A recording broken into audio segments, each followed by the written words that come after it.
So much to talk about. Let's start with this AOC versus Pelosi thing, because that is breaking. It is interesting, and I predicted this, and that's what I'm saying. I'm going to pat myself on the back, okay?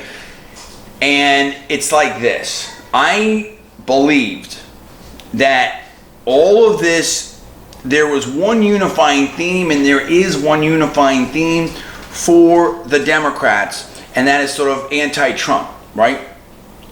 And I get that, and you have, the never-Trumpers and the establishment on the Republican side that can sign on to that and whatnot, and that's all well and good for a while. But I knew there was going to be a fork in the road, a breaking point, if you would, that was going to come. Because what happens when you have these wave elections, because remember, Speaker Pelosi, Nancy Pelosi, Representative Pelosi, Congresswoman Pelosi, won her speakership back by winning congressional seats, meaning the Democrats. She didn't, not her specifically, but you understand what I'm saying. The Democrats won seats in areas where Trump carried. So these are very moderate, even some quote unquote red districts, red for the Republicans, blue for the Democrats. And therefore, they were never going to be districts that were that amenable to the hard left agenda. But the hard left agenda has been expanding tremendously quickly, and we see that evidence in the presidential race. And we see that evidence with what's going on with Mayor de Blasio in New York, what's going on with some of these, candidates out there, the squad. I mean, AOC has more Twitter followers than some celebrity and rock stars. And so that's all fine and well, and it was fine to exist in this vacuum when the focus was on Trump and, in my opinion, the Russia hoax and impeachment talk. But at some point, and I knew it was going to happen pretty quick, and we talked about that last couple weeks, there was going to be this fork in the road where the new election was going to have to come up. And when they could not deliver the goods, when Robert Mueller went up there to testify to Congress, when people understood that the, in my opinion, Russia hoax was the Russia hoax, it all was going to fall apart. Because without that unifying thread to fall apart, when people realized that they were basically, in my opinion, potentially lied to by many different, people in the establishment over years, the moderates are going to pull back and okay, well, that was kind of weird, right? And yet you have people on the hard left represented, in my opinion, by the squad and others that were just going to keep running with their agenda. Medicare for all, weak or no borders, Green New Deal, for student loan forgiveness, etc., etc. And we talked about those issues, last couple weeks. And I detailed why those issues were problematic and how the problematic politically and problematic from a reality standpoint in terms of this wouldn't work and someone's got to pay for it and blah, blah, blah. And so you have Speaker Pelosi, who's very skilled politically, who is trying to hold on to her speakership and trying to secure wins and re-election for Democrats. But then you have this other wing, this hard left, that is more drawn, in my opinion, to the issues that they care about, the hard left issues, and also very drawn to the celebrity of the whole thing. So you have some people where potentially, and I'm not saying that, I'm not accusing anyone or alleging anything, I'm just saying hypothetically out there, if you were to think about this thing, to some people, being a congressperson is the pinnacle. That's all they ever wanted to be. And that's a huge thing. I mean, think about it. You're one of, in the House 435 and the Senate 100, combined 535 people that are part of the legislative branch for the most powerful country in America, in the world rather. That's incredible. But for other people, depending on your inclination, you see a lot of retirements in Congress now. If I can't be a chairmanship, or I've just got bored of it, I don't want to travel, I want to spend time with family, all kinds of reasons. But for other people, Congress might actually be a stepping stone. Maybe it's a stepping stone because you want to be vice president or president, or you want to run for senate or whatever it is, or you want to, be a cabinet secretary or something like that. Maybe it's a stepping stone because you want to be a celebrity. and there's just bigger things to do. We've seen, and I'm not saying this, I'm just giving an example. I have no idea. I'm not impugning or accusing or anything or implying anything, but I'm just saying as an example, you have Congressman Chaffetz, who I had the good fortune to meet and interview in Florida at one point when he was still a congressperson, who is now, on Fox News and in my opinion, doing a good job on Fox News and hosting stuff. A lot of people may think that that's, maybe that's a career advancement. And so when you have the squad acting the way that they're acting, in my opinion, and have been, especially AOC for a while, although you have the others that have joined in too, you have to think to yourself, okay, are the issues to them more important than the politics?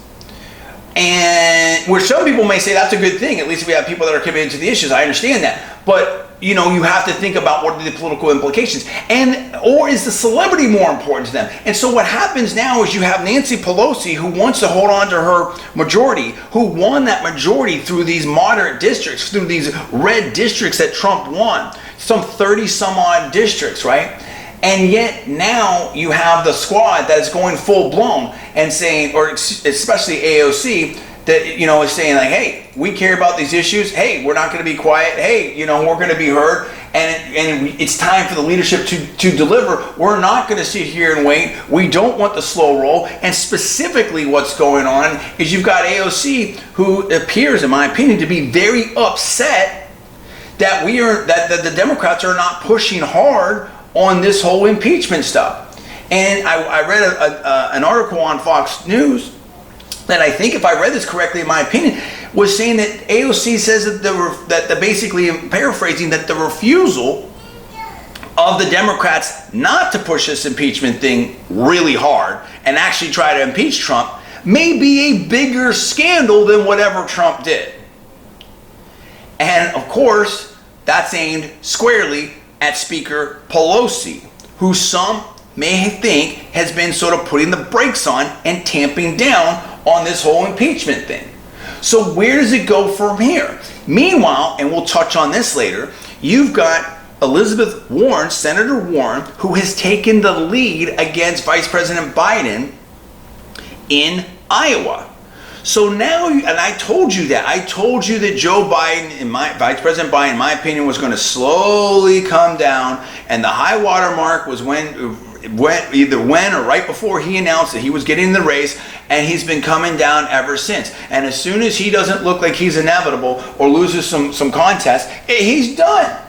Nobody's excited for Joe Biden being president except for Joe Biden and his family, in my opinion. Well, I mean, obviously that's a caricature, and that's, we're having entertaining fun here on the radio. But the point is I don't believe there is a real massive groundswell excitement base for Joe Biden to be president of the United States. I don't believe that. I may be wrong. I don't believe that. And I think you see that in the polls. So when you have Elizabeth Warren surging, and she's been surging, and you have this impeachment thing being sort of kind of, we're sort of doing it, we're not really doing it, and then this squad, AOC is not happy now. And I think in my opinion, the progressives understand that it's maybe time to move. It's time to strike. It's time to flex their political muscle. And so now you're going to have, which I told you was always going to happen, a stark choice. Forget about Trump and all that type of stuff. You're going to have a clear choice for, using an analogy that's well used, the soul of the Democratic Party. Is it going to be AOC or is it going to be Pelosi? And it's so crazy in my lifetime, in a political lifetime, to think of Nancy Pelosi as representing the moderate wing, because she's been, a left coast liberal for how long, right? And she's also come from Baltimore and that whole thing, and a long experience, long experience of liberal, very, very liberal policies. But at least she's a very astute politician, and she understands how to win and all that type of stuff. And so it's now come to a head, because this is round two. And I think this time it's serious. It's for real. Now, I don't know exactly what's going to go on from here, but I think you're going to have a heavy flex. The stronger Elizabeth Warren becomes, the more emboldened the progressive wing becomes. And that means the focus and the energy, because I said that again too.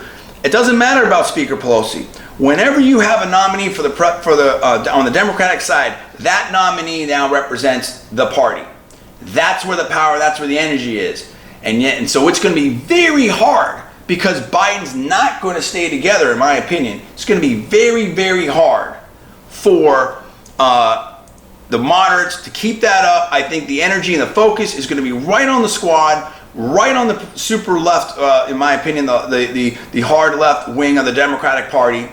Some of which, like Bernie Sanders, call themselves, although I guess he's technically an independent, but he's in the Democratic debates, call themselves a Democratic socialist, and that's exactly what Trump wants from a political standpoint. So it's coming, it's here, it's now. We need to talk about it. You're listening to John D. Villarreal Radio Show on 1210 AM Miami, The Man, the only radio station where you are the man. Stay tuned after the break.